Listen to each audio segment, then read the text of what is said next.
ఒక ఉప ముఖ్యమంత్రి స్థానంలో ఉండి ఈ విధమైనటువంటి ఇమ్మెచ్యూర్డ్ స్టేట్మెంట్స్ ఇవ్వటం, ఇమ్మెచ్యూర్డ్ మాటలు మాట్లాడటం, వార్నింగ్లు ఇవ్వటం, నీ స్థాయికి తగ్గట్టు బిహేవ్ చేయకపోవటం ఒక వ్యవస్థని అవమానించినట్టు పవన్ కళ్యాణ్ గారు గుర్తుపెట్టుకోండి.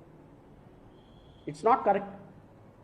తిరుమల తిరుపతి దేవస్థానంలో మీకు సంబంధం లేని అంశం మీరు అధికారికంగా ఒక ప్రకటన చేసి దీని మీద ఇన్వెస్టిగేషన్ ఆర్డర్ చేస్తున్నాం, కల్ప్రిట్స్ ఎవరో పట్టుకుంటాం, భవిష్యత్తులో ఇలాంటివి జరగకుండా మాట్లాడతామని చెప్పాలి. కానీ సనాతన ధర్మం, ఎస్సీ ఎస్టీలు, క్రిస్టియన్లు వాళ్ళు చేస్తే మీరు ఊరుకుంటారా, వీళ్ళు వస్తే ఊరుకుంటారా, వాళ్ళు వస్తే ఊరుకుంటారా అంటే కుల మతాల మధ్య చిచ్చు పెట్టేటువంటి ఒక ఉప ముఖ్యమంత్రి ఈ రాష్ట్రంలోకి వచ్చాడు అంటే ఐ ఫీల్ వెరీ బ్యాడ్.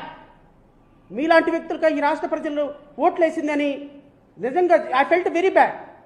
మీరు రాష్ట్రంలో ఎంతమంది జనసేన కార్యకర్తలు ఉన్నారో ఏంటో నాకు తెలియదు, కానీ ఎవరైనా కాస్త కామన్ సెన్స్ ఉన్న వాళ్ళు ఇలా ఉప ముఖ్యమంత్రికి చెప్పండి. ఇంకా ఆయన ప్రతిపక్ష నాయకుడు అనుకుంటున్నాడు, గెలవని ఓడిపోయిన ఎమ్మెల్యే అనుకుంటున్నాడు. కాదు, ఎవరైనా సరే ఆయన ముందు ఒక ఉప ముఖ్యమంత్రి పవన్ కళ్యాణ్ గారిని ఒక బోర్డు పట్టుకుని ఉంచండి మాట్లాడేటప్పుడు. It is always safe. ఎందుకు అంటే ఆ బోర్డు చూసారో నేను ఉప ముఖ్యమంత్రి అని గుర్తొస్తుంది ఆయనకి.